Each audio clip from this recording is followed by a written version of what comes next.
தமிழ்நாடு மக்கள் தேசிய கட்சியை பொறுத்தவரை இப்பொழுது கொடுக்கப்பட்டிருக்கக்கூடிய பட்ஜெட் ஆனது சென்ற திராவிட முன்னேற்ற கழகத்தின் இடைக்கால பட்ஜெட்டின் ஒரு நீட்டிப்பாகவே இதை நாங்கள் பார்க்கின்றோம்.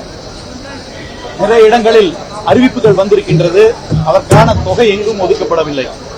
உதாரணமாக எங்கள் பகுதி திருப்பூரை பொறுத்தவரை அங்கு ஒரு டெக்னிக்கல் டெக்ஸ்டைல் பார்க் அமைப்போம் என்பது வரவேற்கத்தக்க விஷயம்.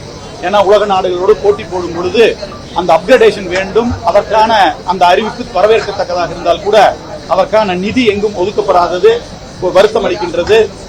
அதே போல ஆனமலையாறு நல்லாறு திட்டம் நிறைவேற்றப்படும், அதற்கான வலியுறுத்தல் கொடுக்கப்படும் என்று கூறியிருப்பது எங்கள் பகுதி விவசாயிகளுக்கு ஒரு நல்ல பலனை கொடுக்கும் என்ற நம்பிக்கை இருக்கின்றது.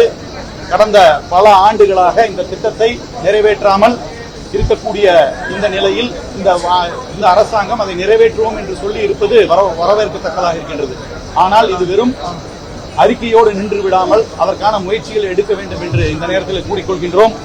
எந்த அளவு ஆனமலையாறு நல்லாறு திட்டம் தமிழக விவசாயிகளுக்கு முக்கியத்துவம் வாய்ந்ததோ அதே அளவு முக்கியத்துவம் வாய்ந்த இன்னொரு திட்டமானது பாண்டியாறு புன்னமலா திட்டம். நீலகிரி மலையில் பெய்யக்கூடிய அந்த மழையின் தண்ணீர் கர்நாடக மற்றும் கேரள அரசாங்கத்திற்கு சென்று கடலில் கலப்பதை தடுத்து அதை காவிரியில் கொண்டு வந்து சேர்ப்பதற்கான திட்டம் தான் பாண்டியாறு புன்னமலா திட்டம். அப்போ அதை பற்றி எந்த அறிவிப்பும் வராதது வருத்தம் அளிக்கின்றது. அதேபோல் காவிரியில் தண்ணீர் திறந்து விடாமல் பாதிப்பு ஏற்படக்கூடிய விவசாயிகளுக்கு ஈடுகட்டக்கூடிய வகையில் 134 கோடி ரூபாய்க்கு நாங்கள் உரம் மற்றும் இதர வகைகளை எல்லாம் இலவசமாக கொடுப்போம் என்ற அறிவிப்பு வந்திருக்கின்றது. விவசாயி தண்ணி வந்தால் மட்டும்தான் விவசாயம் செய்ய முடியும். தண்ணீர் வராத சூழ்நிலையில் இந்த 134 கோடி ரூபாய் எந்த வகையில் ஒரு விவசாயியின் வாழ்வாதாரத்தை மேம்படுத்தும் என்று தெரியவில்லை. தண்ணி வரவில்லை என்று சொன்னால் விவசாயம் செய்ய முடியாது.